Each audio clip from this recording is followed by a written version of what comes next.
November 20th, 1943. Private Don Crane is 19 years old, sitting in the driver's seat of an armored amphibious tractor called the LVT-41. Around him, 20 Marines stand packed shoulder to shoulder in the cargo hold, fully loaded with combat gear, soaking wet from the Pacific swells slapping over the steel sides. Ahead of him lies a jagged coral reef, and beyond that reef is an island called Bedio. Beyond Bedio awaits a wall of sound that Crane will describe for the rest of his life as the loudest thing a human being can endure while remaining alive. Japanese Rear Admiral Keiji Shibasaki had a boast he repeated to his garrison like a religious mantra, declaring that 1,000,000 men could not take Bedio in 100 years. He commanded 4,500 well-fed, highly trained soldiers positioned behind thick concrete bunkers, log-reinforced pillboxes, and interconnected trench networks. He had constructed a tidal flat lined with brutal anti-tank obstacles and heavy machine gun nests positioned to pour interlocking fire across every inch of the beach. He had artillery pre-registered on every conceivable approach route, turning the island into an absolute fortress. Shibasaki had spent an entire year transforming an island the size of the National Mall into the most heavily fortified piece of coral in the Pacific Ocean. Don Crane gunned his heavy engine and drove directly into it anyway. Within the first hour of the assault, 6 of the 8 amphibious tractors in his immediate wave would be violently destroyed. Marines would soon be found floating face down in the Crimson Lagoon, weighed down by the very equipment meant to keep them alive. It was a brutal initiation into the harsh friction of modern amphibious warfare. The Japanese defensive doctrine that Don Crane drove into had an informal name among military planners: the water's edge defense. The tactical philosophy was elegantly brutal in its implementation. You do not let the invading enemy get inland, and you absolutely refuse them a stable foothold. You concentrate all your devastating firepower at the shoreline itself, precisely the moment when the attacker is most physically vulnerable. Men struggling in the water, weighed down by heavy combat gear, cannot maneuver rapidly, cannot take hard cover, and cannot effectively return sustained rifle fire. The preliminary American naval bombardment was supposed to systematically destroy all of this defensive architecture. Admiral Howard Kingman had confidently told the nervous Marines before the landing that the Navy would not merely neutralize Bedio, but rather completely obliterate it. The bombardment detonated the island's main ammunition bunker in a massive fireball visible for miles, destroying above-ground structures and vehicle parks. What the naval guns could not do was kill the disciplined men sheltering inside reinforced concrete bunkers, roughly 40% of which remained completely impervious to the fleet's heavy explosive shells. Don Crane's assault wave hit the shattered beach with most of the Japanese defensive artillery still fully operational. He drove his LVT as fast as the heavy machine would physically move through the churning surf. He watched the tractor to his left take a direct explosive hit, and then watched the one to his right suffer the same catastrophic fate. LVT-41 lurched violently over the concrete seawall and finally ground to a halt.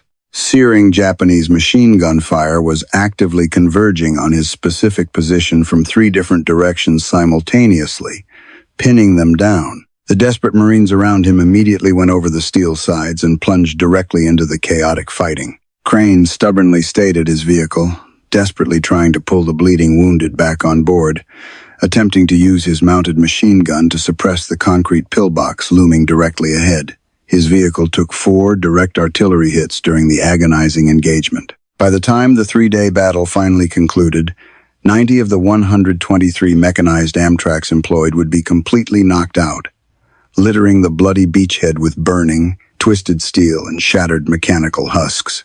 2 of the Medals of Honor awarded at Tarawa went to Marines fighting desperately on Red Beach 2, which was exactly Don Crane's designated landing zone. It became the deadliest landing of the most complex amphibious assault the United States Marines had yet attempted. More than 1,000 American Marines lay dead after simply 76 hours of continuous fighting on an island no larger than a standard neighborhood park. Men died violently in chest-deep water 50 yards from the designated shore, entirely unable to move forward under heavy fire and physically unable to retreat. Back in the United States, the uncensored combat photographs were officially released to the public. These were the first truly graphic images of American dead that the civilian population had seen since the Pacific War began. The shock was genuine, visceral, and strictly national in its scope. An outraged Congress loudly demanded immediate tactical explanations. Grieving families demanded to firmly know why their young sons had violently died on a microscopic piece of jagged coral 8,000 miles from home. The military establishment was forced to confront a brutal public reckoning over the overwhelming casualties. Yet, this chaotic bloodbath stood in stark contrast to an eerily accurate theoretical blueprint drafted decades earlier. To truly understand the origin of this tactical nightmare, military historians must look back to 1921 and a brilliant, deeply troubled Marine officer named Pete Ellis. He had drawn the entire operational blueprint of the Pacific Campaign 20 years before the first shots were fired. His extraordinary document, titled Advanced Base Operations in Micronesia, predicted the exact war that would inevitably erupt, proving that the theoretical impossibility of amphibious assaults had been carefully analyzed long before Tarawa. Ellis possessed the grim foresight to realize that Japan would strategically use the vast island chains of the Pacific Ocean as a deeply layered defensive perimeter. He clearly foresaw that the United States military would eventually need to project massive naval power across 12,000 miles of hostile ocean. Most crucially, he predicted that the operational key to achieving this monumental task was aggressively seizing advanced air and naval bases. This could never be accomplished by politely choosing undefended islands, but solely by assaulting heavily fortified enemy positions completely head-on, regardless of the projected casualties. Ellis accurately identified the fundamental tactical problem that would later slaughter Marines on Bedio's beaches. An opposed amphibious assault against a heavily defended shore was considered by most professional military analysts to be tactically suicidal. The disastrous British failure at Gallipoli during the First World War had vividly demonstrated this grim reality. The attacker must cross an open water approach with absolutely no physical cover. Meanwhile, the entrenched defender sits comfortably in prepared positions with overlapping fields of fire. The mathematical probability of survival seemed to overwhelmingly favor the static defense over the mobile offense. Mainstream military doctrine of that early era treated large-scale opposed amphibious landings as an operational impossibility. Pete Ellis examined that overwhelming consensus and completely disagreed with the underlying premise. He spent 2 exhaustive years building his revolutionary doctrine, constantly cross-referencing naval fleet exercises, complex logistics requirements, and the specific geography of remote Pacific island chains. He eventually traveled to the Japanese Mandate Islands on a clandestine reconnaissance mission to directly survey their secret defensive preparations. The vigilant Japanese quickly noticed his presence, and he died under highly suspicious circumstances in 1923, aged 42. His 30,000-word theoretical document miraculously survived his untimely death. In an extraordinary institutional move, the Marine Corps briefly suspended all academic classes in 1933 to strictly focus on expanding Ellis's visionary framework. The resulting publication became the foundational doctrinal basis for every major Allied amphibious operation of the entire global war. However, polished military doctrine is ultimately just ink on paper, and mere paper cannot stop high-velocity machine gun bullets. The brutal reality of combat friction meant that theoretical perfection would inevitably disintegrate the moment men like Don Crane hit the heavily contested shoreline. The Marines managed to seize Bedio Island, but at a politically and militarily unsustainable cost of human life. The American Tactical Command realized that relying solely on overwhelming numbers and unguided naval bombardments was a fundamentally flawed strategy. If a tiny garrison could inflict such horrifying casualties using improvised coral structures and basic interlocking fire, future assaults against larger strongholds would logically result in operational annihilation. The water's edge doctrine had exacted a terrible toll, proving that pre-war assumptions regarding the vulnerability of static coastal defenses were dangerously optimistic and largely incorrect. While the American public mourned the overwhelming losses at Tarawa, an even more dangerous tactical shift was silently occurring on the opposing side. The Japanese High Command had critically analyzed the chaotic battle for Baitio with the exact same professional scrutiny as the shocked Americans. They rationally concluded that despite inflicting massive casualties, the water's edge doctrine had ultimately failed to prevent the Marines from securing the vital island. The overwhelming firepower of the United States Navy could simply absorb the coastal losses and violently force the battered infantry onto the heavily contested beachhead. This stark realization forced the Japanese military engineers to completely reevaluate their entire defensive philosophy. If they could not permanently halt the American invasion forces directly on the vulnerable shoreline, they logically needed to relocate the primary kill zones. They needed to systematically design an entirely new defensive paradigm that negated the terrifying advantage of offshore naval artillery and close air support. They began meticulously planning a comprehensive strategy of attritional warfare that would completely abandon the useless sand and heavily fortify the dense, rocky interior regions of the scattered Pacific Islands. The Japanese immediately initiated a massive logistical effort to implement this revolutionary defensive architecture across their remaining Pacific strongholds. They began digging deeply into volcanic rock, constructing elaborate subterranean cave systems that could easily survive any surface bombardment in human history. They meticulously designed fatal choke points and complex traps, guaranteed to stop any aggressive Marine advance cold. They realized that their ultimate objective was no longer achieving a decisive military victory, but rather inflicting such catastrophic American casualties that political will would completely collapse back in the distant United States. Meanwhile, the surviving American officers were not wasting precious time engaging in useless political recriminations or emotional public apologies. Just 4 days after Baitio had finally fallen, exhausted Marine commanders were already sitting in hot, cramped tents, diligently writing operational reports. They were methodically cataloging exactly what had failed, analyzing the devastating effects of the coral reef, the uselessness of the radios, and the crucial survivability of the armored tractors.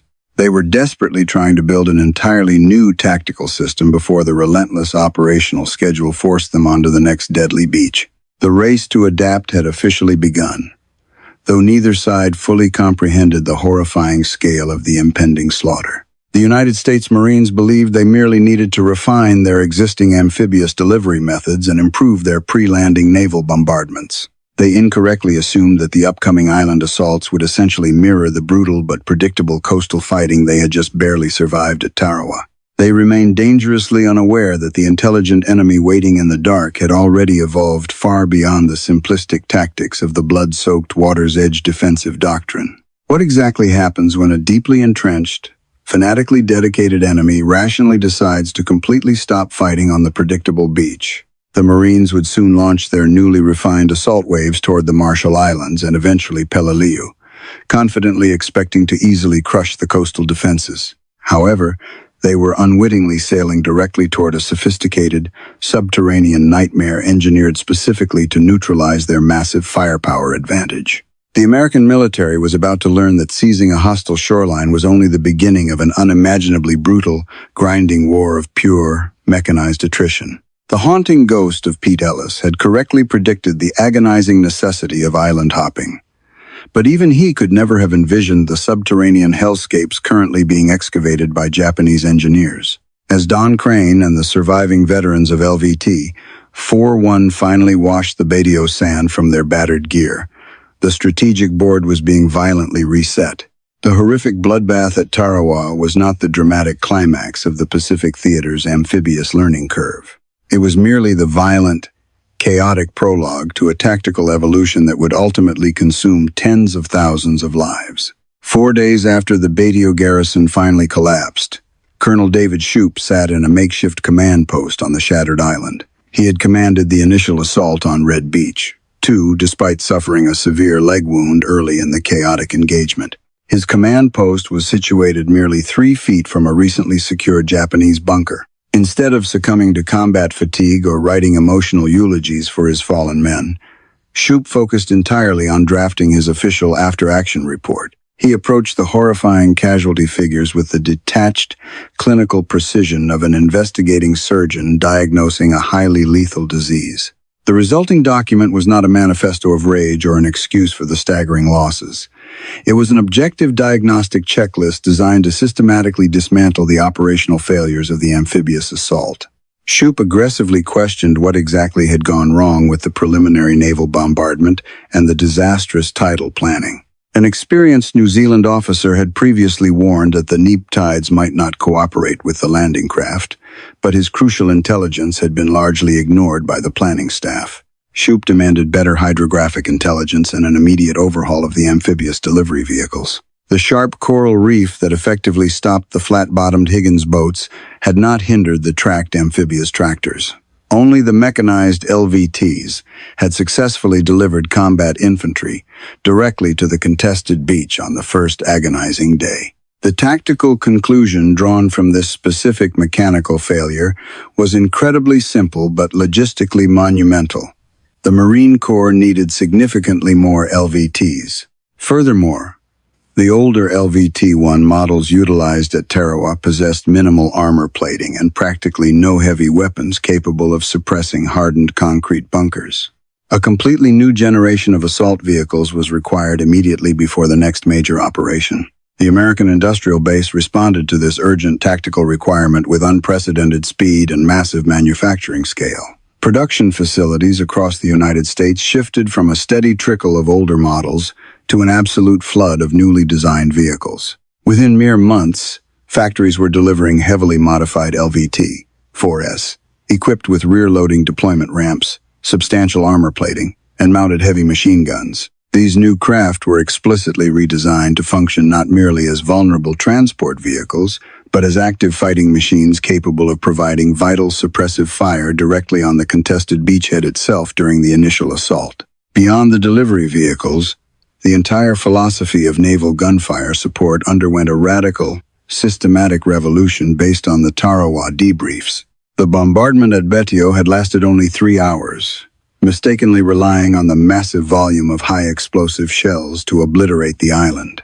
Shoup's precise analysis revealed that while this barrage destroyed exposed structures, it left the buried fortifications completely intact. The newly established doctrine dictated that sheer duration and volume were entirely insufficient. What was desperately needed was the systematic, deliberate destruction of hardened defenses, addressing each target individually until confirmed physically neutralized by forward observers. Naval gunnery officers abandoned the flawed concept of general area obliteration in favor of precise, grid-based target elimination. Forward spotters would visually identify each specific concrete bunker, heavy artillery pit, and reinforced pillbox. They would assign a precise grid coordinate to the target, direct a specific naval gun to engage it, and strictly confirm its physical destruction before shifting fire to the next objective. This required an unprecedented level of real-time communication between the infantry struggling on the ground and the massive warships loitering offshore, demanding specialized radio equipment resistant to harsh saltwater exposure and combat damage. The Tarawa debriefs also highlighted a catastrophic breakdown in tactical air support coordination during the critical phases of the landing. Aircraft had arrived over the chaotic battlefield, found no clear radio instructions from the ground commanders, and either struck the wrong targets or orbited uselessly overhead while Marines died below. To rectify this dangerous friction, the Marine Corps rapidly developed dedicated air-ground liaison teams. These specialized units embedded directly with the advancing infantry, utilizing portable radios to vector strike aircraft onto specific enemy strongholds, precisely when the assault troops encountered heavy resistance from surviving defensive bunkers. Out of these clinical debriefs emerged a highly complex tactical doctrine that fundamentally altered Pacific warfare. The Marines engineered a multi-element combined arms team built around 5 specific, interdependent components. These elements included systematically controlled naval gunfire, closely coordinated tactical air support, heavy field artillery established quickly on the secured beachhead, armored tanks operating alongside the infantry, and specialized assault teams equipped with high explosives. The entire system was explicitly designed so that these 5 distinct elements worked together in seamless synchronization. Removing any single component from the operational equation would cause the entire tactical structure to collapse. This combined arms methodology required a level of inter-service coordination never before achieved in modern combat operations. An advancing infantry unit pinned down by a Japanese pillbox no longer relied solely on its organic rifles and limited mortar fire. The platoon commander would immediately coordinate with the embedded tank section to provide direct suppressive fire, while simultaneously calling an air liaison officer to orchestrate a surgical bombing run. As the aircraft cleared the target area, naval artillery would resume pounding the adjacent trench lines to isolate the defenders, finally allowing the combat engineers to deploy their demolition charges. This complex theoretical framework faced its first true operational test during the invasion of the Marshall Islands in early 1944. When the Marines assaulted Kwajalein Atoll, just 2 months after the Tarawa disaster, they executed the landing using the fully revised tactical checklist. The assault waves possessed so many armored amphibious tractors that the problematic coral reefs were rendered tactically irrelevant. The preliminary naval bombardment systematically destroyed identified strongpoints rather than simply churning the empty sand, while closely coordinated Corsair fighters suppressed the remaining Japanese artillery positions precisely as the heavily armed tractors crossed the final reef line. The operational execution at Kwajalein demonstrated the terrifying efficiency of a military institution actively learning from its own spilled blood. The Japanese defenders were just as deeply committed to fighting to the last man as the garrison at Betio had been. They possessed similar heavy weapons and utilized the same fundamental water's edge defensive philosophy. Yet, the advancing Marines systematically dismantled the coastal fortifications using their newly integrated combined arms doctrine. The tanks, infantry, and close air support synchronized perfectly, isolating individual bunkers and utterly destroying them with high explosives before the defenders could effectively counterattack the beachhead. The final casualty statistics from the Marshall Islands operation validated the intensive institutional overhaul in a profoundly stark manner. While Tarawa had cost the Marines over 1,000 dead in barely 3 days, the entire assault on Kwajalein resulted in exactly 372 American fatalities. The overall death toll had plummeted by nearly 70% against an equally entrenched and fanatical enemy force. This remarkable reduction in combat casualties was not a random statistical anomaly or mere tactical luck. It was the direct result of an organizational system deliberately processing failure into an effective operational doctrine. The true strength of the Marine Corps during this brutal campaign was not merely their physical courage, but their unique institutional machinery. They maintained a continuous learning loop of after-action reviews, lessons learned, doctrinal revision, and widespread tactical distribution. Every bloody engagement generated vital data for the next inevitable assault. The military schools at Quantico diligently studied Pete Ellis's original framework, applying the fresh battlefield intelligence to update their training manuals constantly. This rigorous intellectual process ensured that the hard-won lessons from one isolated atoll were immediately integrated into the operational planning for the next heavily fortified island. By the middle of 1944, following successful amphibious operations in the Marshalls and the Marianas, the American military establishment believed they had perfected their system. The commanders were highly confident that their 5-element combined arms structure could successfully crack any coastal defense the Japanese Empire could conceivably construct. The rapid sequence of decisive tactical victories bred a certain level of institutional security among the planning staffs. They fundamentally assumed that the underlying mathematical equation of amphibious warfare had finally been solved, and that future operations would essentially consist of applying overwhelming firepower to shatter predictable static beach defenses. However, this growing operational confidence was based on a dangerously flawed assumption regarding the enemy's capacity to learn. The Marines correctly recognized their own ability to adapt, but they temporarily underestimated the strategic intelligence of the Japanese high command. While the Americans were meticulously refining their methods for destroying coastal bunkers, Japanese military engineers were actively studying those exact same battles. They watched the devastating effectiveness of the 5-element system and rationally concluded that fighting on the exposed shoreline was tactical suicide. The Japanese were quietly preparing a massive paradigm shift that the Americans simply could not anticipate. In the late summer of 1944, the hardened veterans of the 1st Marine Division confidently loaded onto their transport ships. destined for a jagged island called Peleliu. Major General William Rupertus boldly told his assembled officers, "This is going to be a rough one, but it will be short," predicting victory in 4 days. The Marines were entirely unaware that the Japanese garrison had already abandoned the coastal defense strategy entirely. The enemy had retreated deep underground, meticulously engineering a subterranean nightmare designed specifically to render the American naval artillery and tactical aircraft completely useless during the inland advance. The Marines were sailing directly into a meticulously prepared trap that would thoroughly test the absolute limits of human endurance. The upcoming battle would prove that a rigid tactical system, no matter how brilliantly conceived from past failures, is highly vulnerable to an enemy who radically changes the fundamental rules of engagement.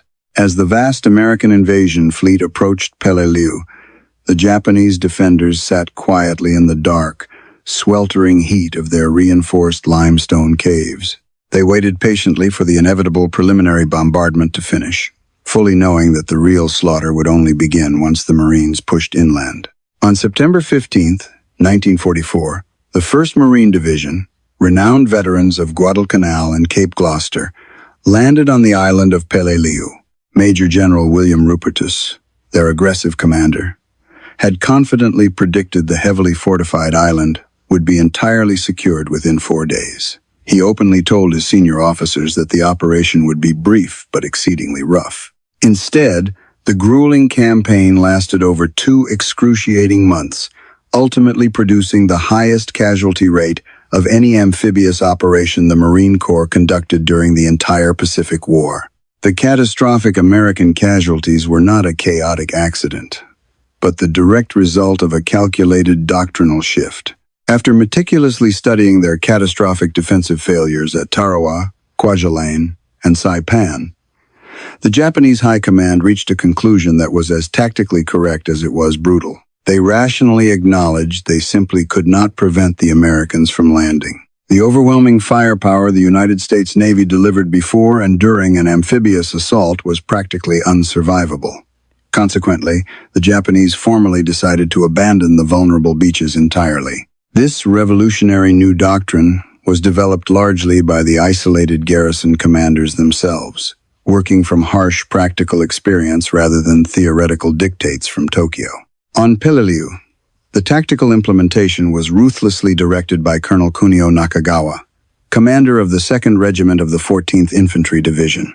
Nakagawa spent months before the impending American landing executing a massive engineering project no previous Japanese commander had attempted on such a vast scale. He deliberately took his entire combat garrison deep underground, burrowing into the unyielding coral rock. The rugged interior of Peleliu was completely dominated by a complex ridge system the traumatized Marines would soon call Bloody Nose Ridge. This imposing geographical feature consisted of jagged coral limestone formations heavily honeycombed with natural caves. Nakagawa's industrious engineers rapidly augmented these geological formations with hundreds of man-made tunnels specifically reinforced with heavy steel doors. They cleverly engineered sliding armored shutters on hidden artillery ports so that a heavy gun could fire once, the port could immediately close, and the position would become completely impervious. These subterranean bunkers and fortified caves were strategically connected by an elaborate network of subterranean passageways. The tactical implication was devastating. A Marine assault team could completely clear a designated position and cautiously move forward, only to have the exact same bunker instantly reoccupied 20 minutes later through a hidden tunnel they never knew existed. This intricate architecture was the practical application of the Fukaku system, a word translating roughly to honeycomb. Just like a natural honeycomb, violently destroying one individual cell never destroyed the larger structure. The interconnected cells flawlessly supported each other through carefully overlapping fields of mutually supporting fire. A standard tactical flanking maneuver executed against one stubborn position inevitably brought the advancing squad directly into the suppressed fire of another hidden bunker they simply could not see. Pulling back to safely regroup only exposed the exhausted men to concentrated fire from a third concealed location. The Japanese engineers had brilliantly designed the jagged terrain itself to function as a massive, static weapon designed strictly for a grinding war of attrition. The preliminary naval bombardment at Peleliu was statistically the most intense, high-explosive barrage that had yet been forcefully delivered against any remote Pacific island. The confident naval commander publicly declared the targeted island virtually neutralized before the assault marines had even climbed down into their landing boats. However, when the seasoned veterans finally hit the deceptively quiet beach, they immediately faced plunging artillery fire from the distant ridges. Colonel Chesty Puller's legendary 1st Marine Regiment landed on the northern beaches and walked directly into an absolute slaughterhouse. The designated landing zone was heavily enfiladed by a jagged coral promontory that jutted directly out over the vulnerable beach. The Japanese had hollowed this specific geographical feature, known simply as the Point, into an impervious miniature fortress. It was an exceptionally hardened position, featuring interlocking fire specifically designed to massacre infantry crossing the exposed sand. It took K Company 4.5 agonizing hours and nearly a full company's worth of bleeding casualties to systematically reduce that single, isolated piece of fortified coral rock. A resilient Marine officer named Captain George Hunt personally led his surviving men from position to position over heavily swept open ground. He utilized only his service rifle and fragmentation grenades, executing precisely the aggressive tactical maneuvers the entrenched Japanese defenders fully expected. He miraculously survived primarily because sheer forward momentum kept his assault moving faster than any single enemy gunner could successfully track him. Hunt's rifle company possessed 235 combat-ready men when the battle commenced. They were reduced to 78 within 24 hours. The grim mathematics of the Peleliu campaign quickly became a masterclass in tactical nightmare. The 1st Marine Regiment originally entered the brutal battle with approximately 3,700 effective combat infantrymen. They subsequently spent 11 exhausting days aggressively attacking heavily fortified subterranean positions in suffocating tropical heat that routinely exceeded 110 degrees. The broken, vertical terrain was so ridiculously steep that supporting armored tanks physically could not reach most of the active engagements, effectively stripping the desperate infantry of their vital, mobile, heavy fire support. Fighting relentlessly inside a cave system that continuously resupplied itself through completely unmapped tunnels, Puller's famous regiment was effectively destroyed as a cohesive fighting unit. Their overall regimental combat strength precipitously fell to fewer than 1,000 effective men before they were finally relieved by Army units and sent to recover. American forces ultimately suffered more than 10,000 total casualties for an isolated island that most modern military historians universally agree was strategically questionable, if not entirely unnecessary to the broader Pacific campaign's ultimate operational success. Despite its horrific and arguably unnecessary human cost, the Peleliu campaign accomplished something far more lasting than merely securing another forgotten airfield. It explicitly demonstrated to the surviving Marine commanders exactly what the Imperial Japanese military had tactically become. The Fukaku defensive system was definitively not just a localized, isolated variation engineered specifically for Peleliu. It was officially the new, universally mandated, strategic template. The Japanese High Command was already systematically applying these exact attritional engineering principles to the critical upcoming battlefields of Iwo Jima and Okinawa. At Iwo Jima, the defensive commander was Lieutenant General Tadamichi Kuribayashi, arguably one of Japan's most intellectually gifted tactical minds. Unlike many delusional officers in Tokyo, Kuribayashi possessed absolutely no illusions regarding American industrial capacity. Having extensively toured the United States before the war, he bluntly told his isolated garrison the grim truth. They could not ultimately win the impending battle. Their sole operational objective was to violently kill 10 American Marines for every single Japanese defender before inevitably dying in their assigned subterranean combat positions. Kuribayashi strictly enforced a highly unpopular tactical directive among his aggressive subordinate officers. There would be absolutely no glorious banzai charges, no mass infantry assaults in the open, and no dramatic final stands on the vulnerable beaches. Every single Japanese soldier was ordered to fight relentlessly from his deeply fortified cave until he was physically eradicated. American military intelligence incorrectly estimated the entire Iwo Jima operation would require exactly 1 week. Instead, It brutally consumed 5 agonizing weeks, resulting in nearly 7,000 dead American Marines. While Admiral Chester Nimitz famously declared that uncommon valor was a common virtue among the surviving veterans, the tactical reality remained deeply concerning. The highly praised 5-element combined arms system possessed a fatal operational gap that Kuribayashi had brilliantly exploited. Standard infantry flamethrowers were undoubtedly highly effective against individual hardened positions, but the vulnerable operator had to get dangerously close to utilize the weapon. In the labyrinthine volcanic terrain of Iwo Jima, the agile Japanese infantry could frequently pull back through their deep tunnels incredibly quickly. A reinforced bunker that had just been successfully scorched by a portable flamethrower could easily be fully reoccupied within mere minutes.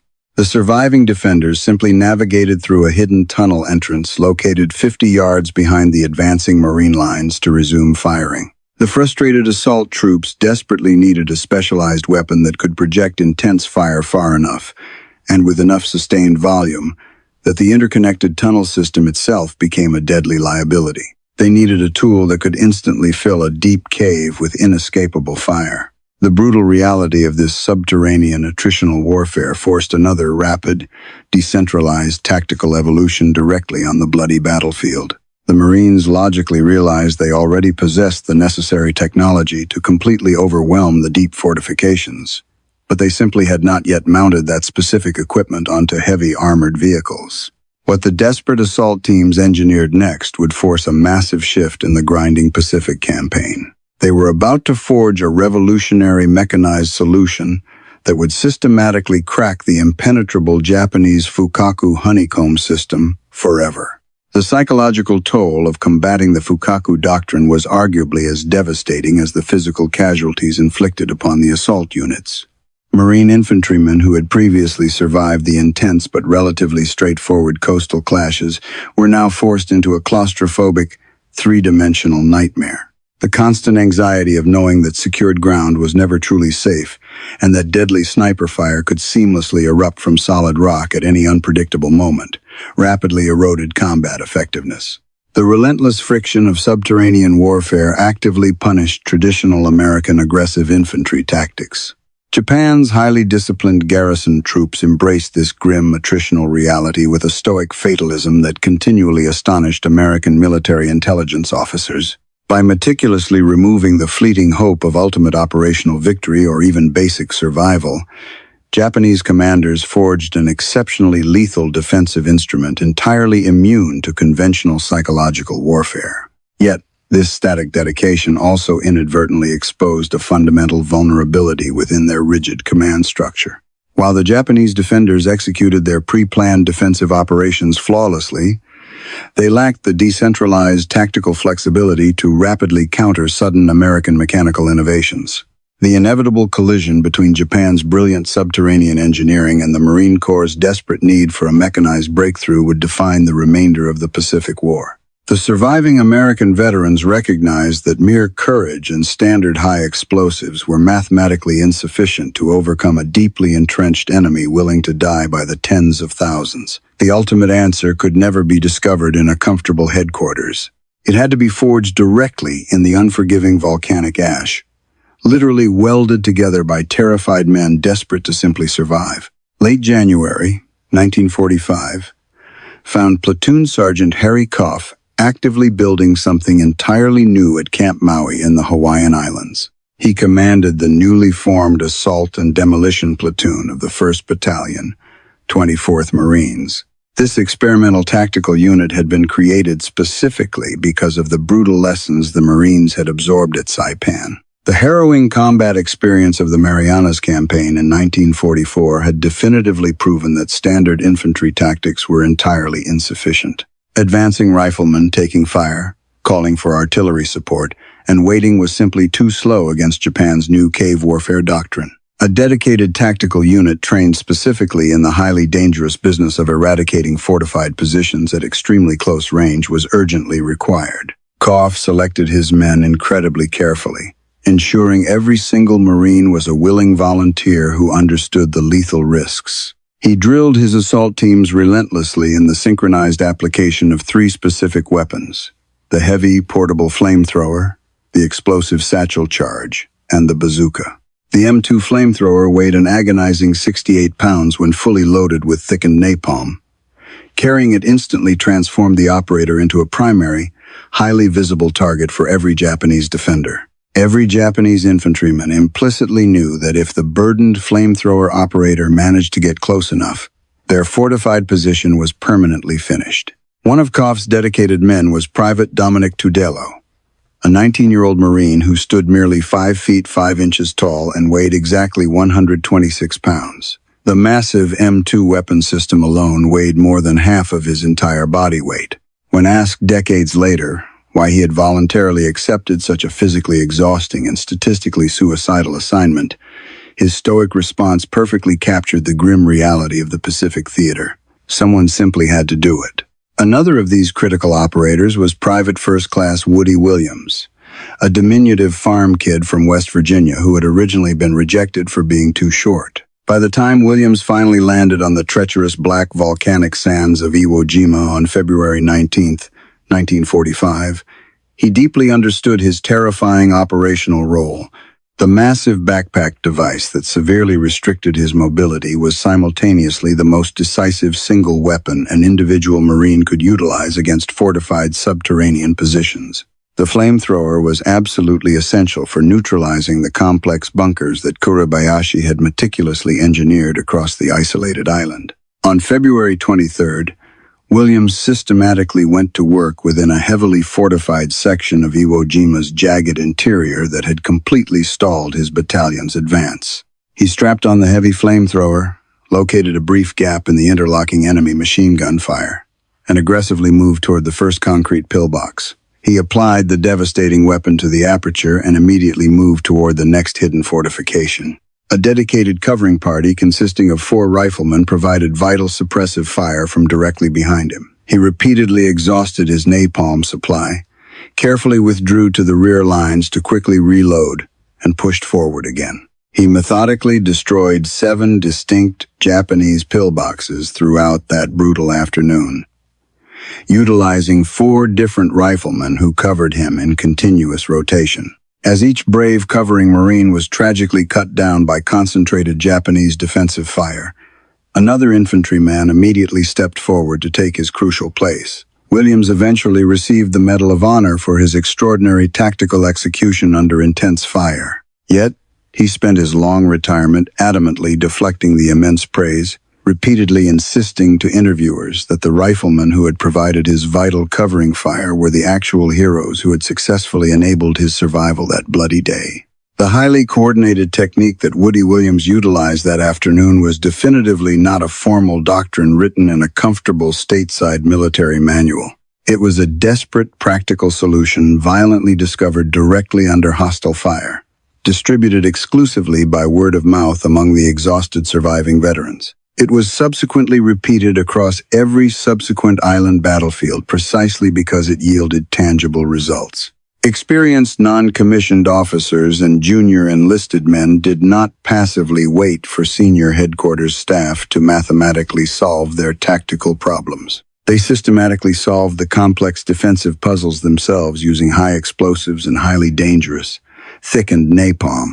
However, Koff's specialized demolition platoon and individual heroes like Williams only represented a partial solution to the larger operational nightmare. Infantry flamethrowers were undoubtedly devastating against isolated individual positions. But the vulnerable human operator still had to get dangerously close to effectively utilize the weapon. In the incredibly labyrinthine terrain of Iwo Jima's deeply hollowed interior, the agile Japanese defenders could frequently pull back through their deep tunnels much faster than a heavily burdened Marine could physically advance. A bunker that had just been fiercely scorched could easily be fully reoccupied within a matter of minutes. The Marines desperately required a specialized weapon system that could project intense fire far enough, and with enough sustained volume, to neutralize the tunnels. They urgently needed a tool capable of reaching deeply inside a reinforced cave and completely filling the subterranean space with inescapable fire before any defender could safely withdraw. The tactical commanders logically realized they already possessed the necessary technological components to achieve this specific goal. They merely needed to firmly mount the heavy flamethrower apparatus directly onto their armored tanks, thereby creating a mobile platform practically immune to standard enemy small arms fire. The critical mechanical innovation that fundamentally altered the mathematical equation of subterranean cave warfare was the M4A3R3 Sherman tank.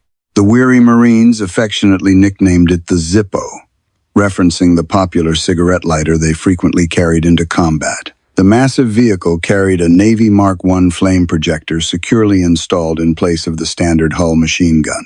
This heavily armored beast could easily project burning napalm over 75 yards at an incredible flow rate. It could effectively fill a massive cave entrance with concentrated liquid fire in a matter of seconds, instantly incinerating the trapped Japanese defenders within. Its thick steel armor effectively protected the exposed operator from the relentless small arms fire that constantly plagued the vulnerable infantrymen. Its tracked mobility meant it could rapidly reposition between devastating shots long before the hidden enemy anti-tank gunners could accurately adjust their sights. More important than the Zippo tank's impressive physical range was its profound psychological effect on the disciplined Japanese defenders.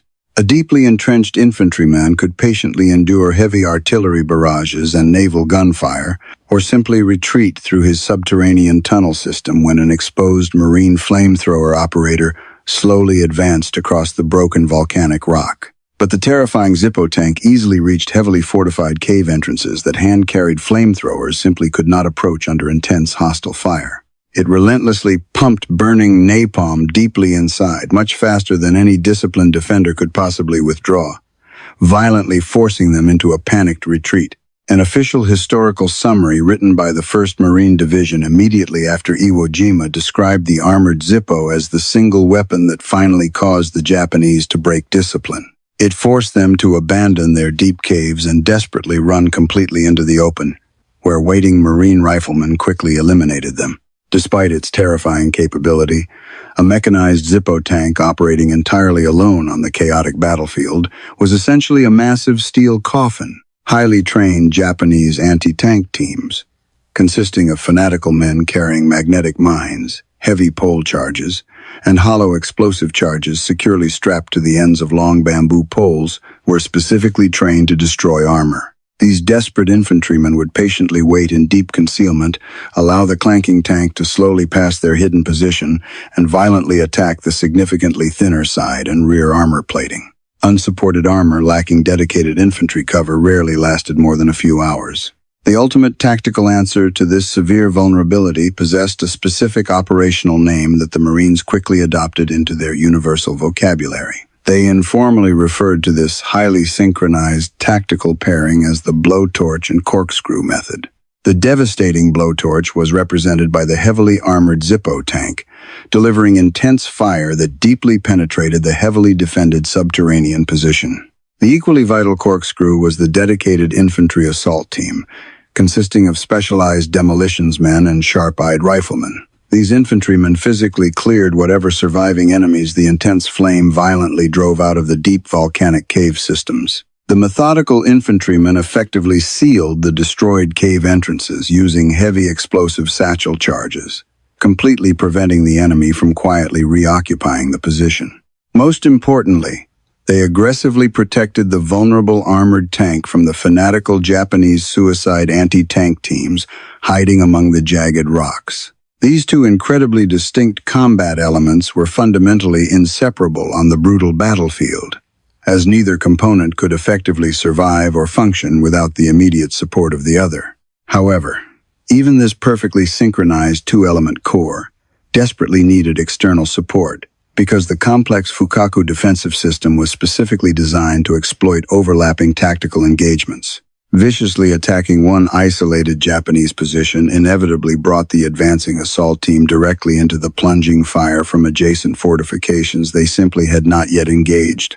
The Japanese engineers had meticulously designed their extensive tunnel network so that every single point of American advance was securely covered from multiple overlapping angles simultaneously. The only effective operational solution was to bring those adjacent supporting positions under intense suppressive fire at the exact same moment. This required seamlessly integrating heavy field artillery, tactical air support, and neighboring tank infantry assault teams into a massive, highly synchronized and continuous offensive rolling barrage.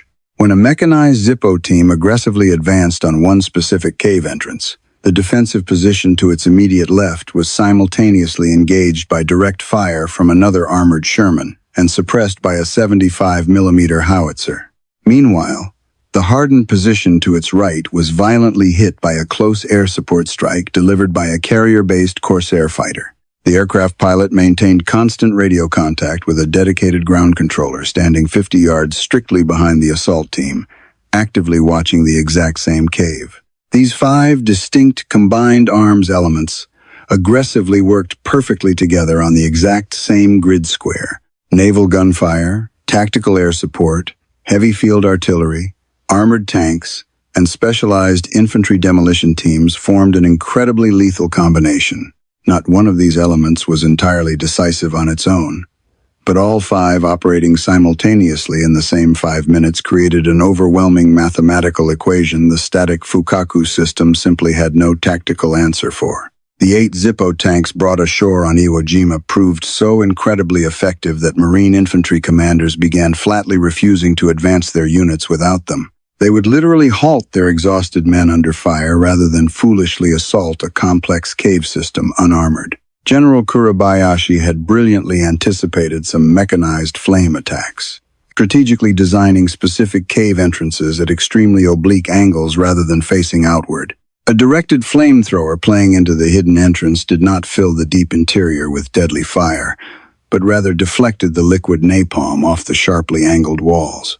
Marine combat engineers rapidly adapted to this clever architectural countermeasure directly under intense hostile fire. They simply utilized heavy satchel charges to violently blow the angled entrances completely open, creating a massive aperture that their armored flamethrowers could finally exploit with devastating tactical effectiveness against the trapped defenders. This continuous, incredibly lethal back-and-forth tactical adjustment between the aggressive Marine assault teams and the brilliant Japanese defensive engineers ran continuously throughout the bloody battle.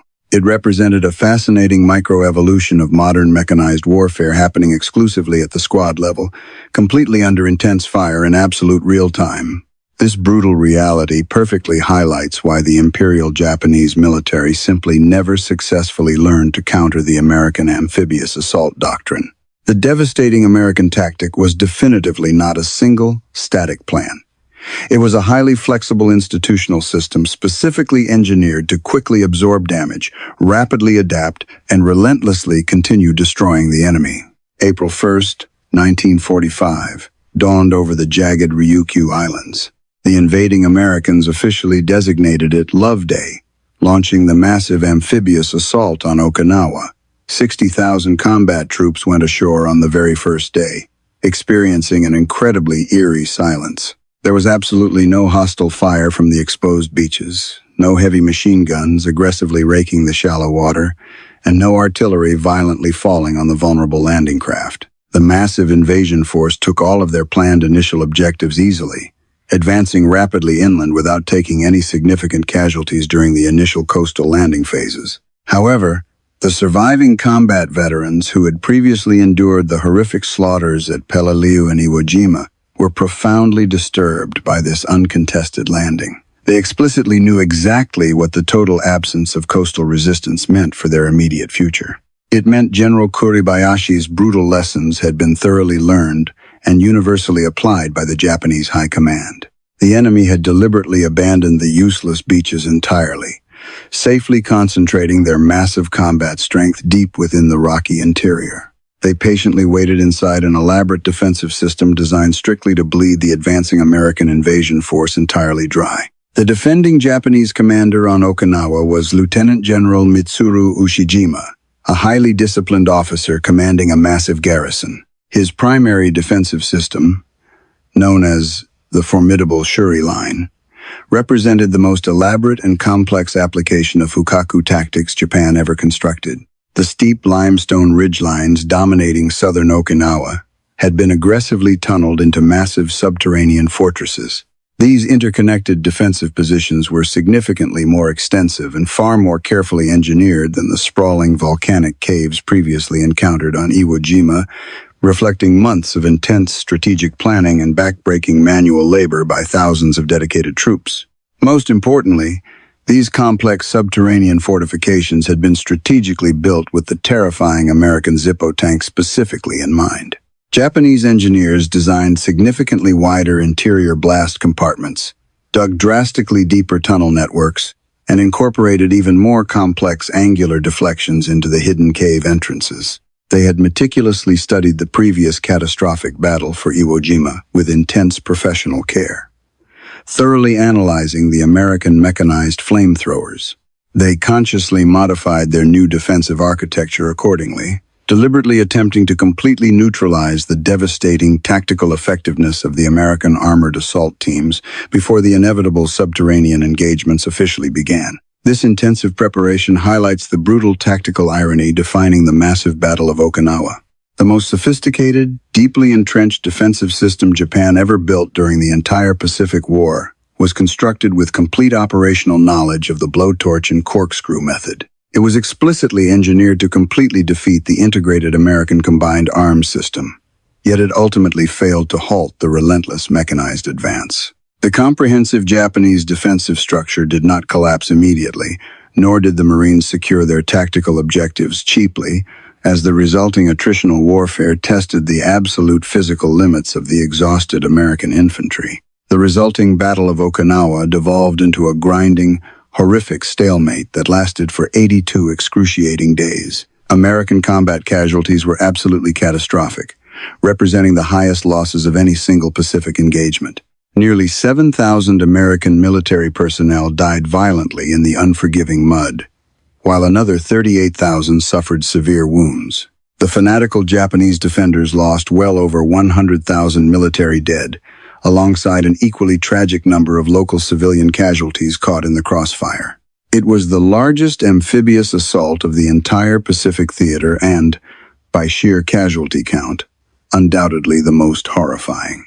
Despite their brilliant subterranean engineering and suicidal dedication, the Imperial Japanese military simply ran out of effective tactical answers. The core reason was relatively straightforward.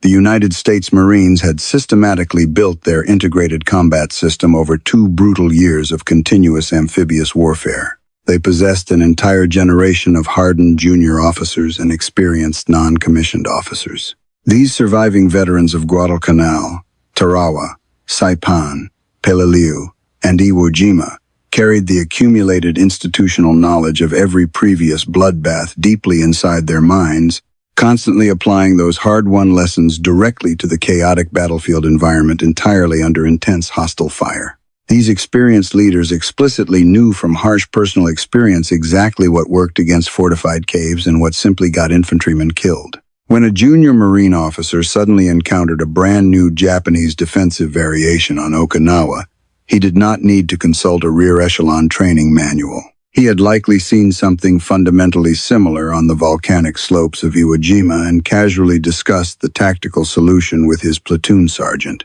Japan's brilliant defensive engineers were constantly designing static fortifications from rigid theory, while the aggressive American combat squads were continuously adapting their violent execution based on immediate reality. The heavily armed blowtorch and corkscrew teams, now operating smoothly with 3 full years of rapidly evolved doctrine and highly experienced veterans, relentlessly moved forward. They systematically reduced massive fortified positions that General Ushijima's dedicated engineers had confidently expected to hold the Americans indefinitely.